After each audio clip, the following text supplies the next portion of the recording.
Last lecture में हम लोगों ने पैरामीट्रिक इक्वेशन को कैलकुलेट करना सीखा था, उसको ड्राइव भी किया था कि हम किस तरह से पैरामीट्रिक इक्वेशन को कैलकुलेट कर सकते हैं। कि अगर हम एक पॉइंट और एक वेक्टर गिवन हो, इसको यूज करते हुए हम इजीली पैरामीट्रिक इक्वेशन कैलकुलेट कर सकते हैं। ठीक है, और वे t is a scalar parameter, और उसको हमने डिफाइन किया था कि t is line between minus infinity to infinity, कि आप टी की कोई भी वैल्यू कंसिडर कर सकते हैं माइनस इन्फिनिटी टू इन्फिनिटी में। ठीक है, तो बेसिकली अब तो हमने पैरामीट्रिक इक्वेशन कैलकुलेट की थी, लेकिन अब हम टी पे अगर हम रिस्ट्रिक्शन लगा देंगे कि अगर टी की डोमेन यहाँ से है, लाइक यहाँ से आप टी की value minus infinity to infinity के बिटवीन कोई भी वैल्यू कंसिडर कर सकते हैं। लेकिन अगर आप यहाँ पे इसको रिस्ट्रिक्ट कर दें कि अगर आपको एक लाइन सेगमेंट के लिए पैरामीट्रिक इक्वेशंस कैलकुलेट करनी है, तो वो आप कैसे करेंगे? तो लाइन सेगमेंट के लिए पैरामीट्रिक इक्वेशन कैलकुलेट करने के लिए फर्स्ट स्टेप वही होगा कि पहले हम जर्नल यही काम करेंगे। एक पॉइंट और एक वेक्टर को यूज करते हुए पहले जर्नल पैरामीट्रिक इक्वेशन कैलकुलेट करेंगे, और उसके बाद हम इसको रिस्ट्रिक्ट कर देंगे टी की डोमेन को एक स्पेसिफिक लाइन सेगमेंट के लिए। ठीक है, तो एक एग्जांपल के थ्रू इसको देखते हैं कि हम कैसे इसको सॉल्व कर सकते हैं।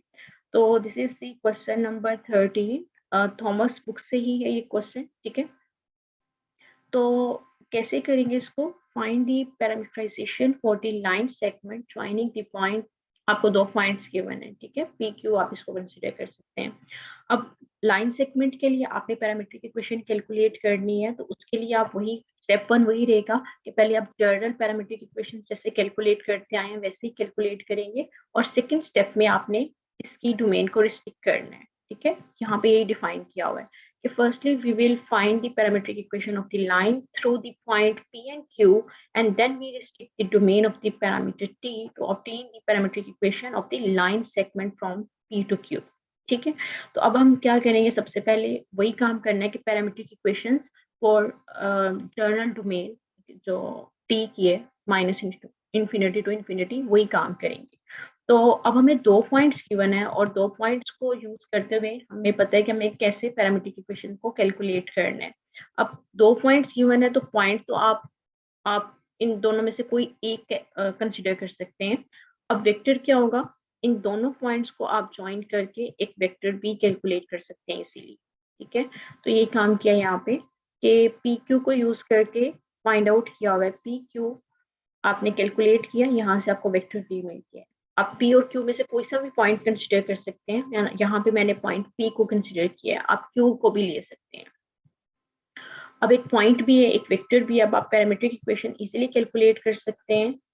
यहाँ पे एक्स नोट की वैल्यू v1 की वैल्यू सब्स्टिट्यूट कर दें, इसी तरह y में और c में, और यहाँ पे देखें जो t की डोमेन होगी वो क्या होगी? माइनस इन्फिनिटी टू इन्फिनिटी, क्योंकि अभी आपने इसकी डोमेन को रिस्ट्रिक्ट नहीं किया। ठीक है, तो माइनस इन्फिनिटी टू इन्फिनिटी इसकी डोमेन होगी। अब सेकंड स्टेप हमने क्या करना है? इस डोमेन को हमने रिस्ट्रिक्ट करना है एक लाइन सेगमेंट के लिए। तो कैसे करेंगे? in order to find the value of t for which an arbitrary point x y z of the line is this। अब इसमें बेसिकली क्या करना है आपने कि लाइन सेगमेंट के लिए पैरामीट्रिक इक्वेशन कैलकुलेट करने के लिए आपको एक्स वाई जी, ये जो आर्बिट्रेरी पॉइंट है, इसको एक दफा रिप्लेस करना पड़ेगा पॉइंट पी के साथ, और दूसरी दफा आप इसको रिप्लेस करेंगे इसी पॉइंट को पॉइंट क्यू के साथ जो आपको गिवन है पॉइंट पी क्यू। ठीक है, देखिए एक पहले पी के साथ रिप्लेस करेंगे तो टी की एक वैल्यू आएगी, और दूसरा पॉइंट के साथ क्यू के साथ रिप्लेस करेंगे एक्स वाई सी को, तो एक और पॉइंट मिलेगी। बेसिकली आपको एक क्लोज इंटरवल मिल जाएगा। ठीक है, एक रिस्ट्रिक्टेड लाइन सेगमेंट मिल जाएगा, तो वही आपने फाइंड आउट करना है। तो यहाँ पे यही काम किया है कि सबसे पहले एक्स वाई जी ये वाले कोऑर्डिनेट्स, आर्बिट्रेरी जो पॉइंट है, इसकी जगह हम क्या पुट करेंगे? पी के कोऑर्डिनेट्स 0 0 एंड 0। एक जगह 0 पुट किया, y की जगह 0 पुट किया, जी की जगह 0 पुट किया। ये सारा काम तो वैसे सेम ही है। ये काम करने के बाद यहाँ से हमारे पास t की वैल्यू 0 आ रही है, हमें एक इंटरवल मिल गया है, एक वैल्यू मिल गई है 0 की। अब हम दूसरी वैल्यू कैलकुलेट करेंगे। अब दूसरी वैल्यू के लिए क्या करेंगे? एक्स वाई जी इसी आर्बिट्रेरी पॉइंट को हमने रिप्लेस करना है विद पॉइंट क्यू। अब यहाँ पे देखें एक्स वाई जी की जगह हम क्या कोऑर्डिनेट्स क्या पॉइंट्स पुट करेंगे? 1 1 एंड 3/2। ठीक है, और इसको सॉल्व करेंगे तो यहाँ से टी की वैल्यू 1 आ रही है। इसका मतलब ये है कि अब टी की value minus infinity to infinity lie नहीं करेगी, बल्कि 0 to 1 हम कंसिडर कर सकते हैं टी की वैल्यू। लाइक इस तरह से अगर आप इसको रियल लाइन पे अगर हम ड्रॉ करें तो क्या है कि पहले टी की value minus infinity to infinity तक थी, ठीक है, हम कोई सी वैल्यू ले सकते थे। The domain of T is minus infinity to infinity, लेकिन हम लाइन सेगमेंट हमने रिस्ट्रिक्ट कर दिया टी की डोमेन को, ठीक है, जो पॉइंट्स गिवन थे आर्बिट्रेरी पॉइंट्स को उन पॉइंट से प्लेस कर दिया, वहां से हमारे पास एक इंटरवल आ गया 0 to 1। So this is a close interval जो कि लाइन सेगमेंट हमने फाइंड आउट किया है। सो पैरामीट्रिक इक्वेशंस तो उसी तरह कैलकुलेट करनी है, लेकिन लाइन सेगमेंट के लिए आपको टी की वैल्यू को जस्ट रिस्ट्रिक्ट करना है।